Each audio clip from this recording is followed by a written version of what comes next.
I can't remember who said it.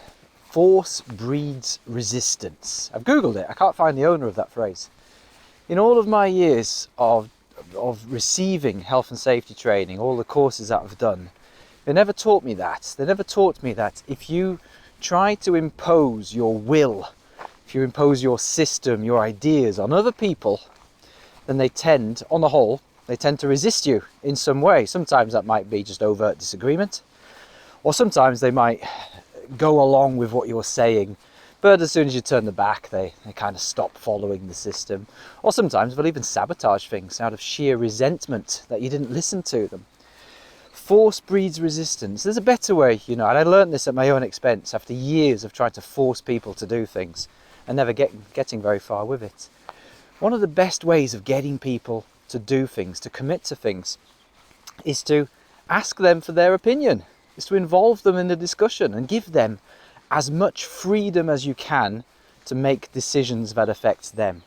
And so one of the ways I would do this, let's stick to health and safety, if you can get them to commit to a very vague objective, like let's make things safer. I think most people could agree that they would like to make things safer. Well, I'll have my ideas on how to make things safer, and my ideas are not necessarily the best ideas all the time. So the best way of going about this is to ask them, ask that person, ask that team, how do you think we should make things safer? What are the barriers to safety that you can see? What are the main risks that we have to deal with? What would be things that we could do? More importantly, what are the things that you are prepared to do day to day to make things safer? Now, the danger here is that they will come up with ideas that you don't agree with. They won't be quite as good as your ideas. You might have the perfect vision of how things could be made safer. And you need to let that go. You need to let that go, because that's actually your ego talking. I know you're experienced, I know you're qualified and competent, you've got qualifications coming out of your ears and so on.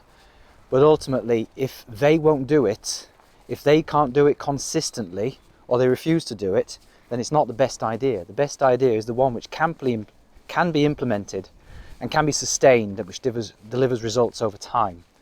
So you need to park your own idea and let them do what they think is best.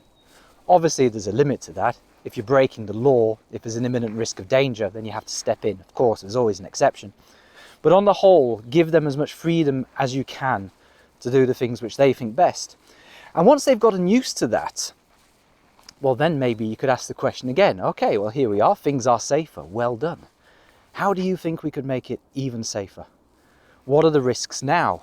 What would you be prepared to do now? And so where this takes us is incremental change. You accept their ideas, you let them implement them, and then over time, you incrementally change things. This is actually just a form of coaching.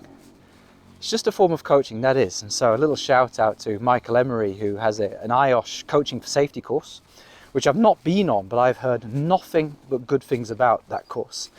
And I just wished in all of our health and safety training that they taught us how to manage people sometimes. I think it's such a big topic though, isn't it? Managing people and getting the best out of them. So just remember, key thing for today, force breeds resistance. Give people as much freedom as you possibly can to make their own decisions on things that affect them.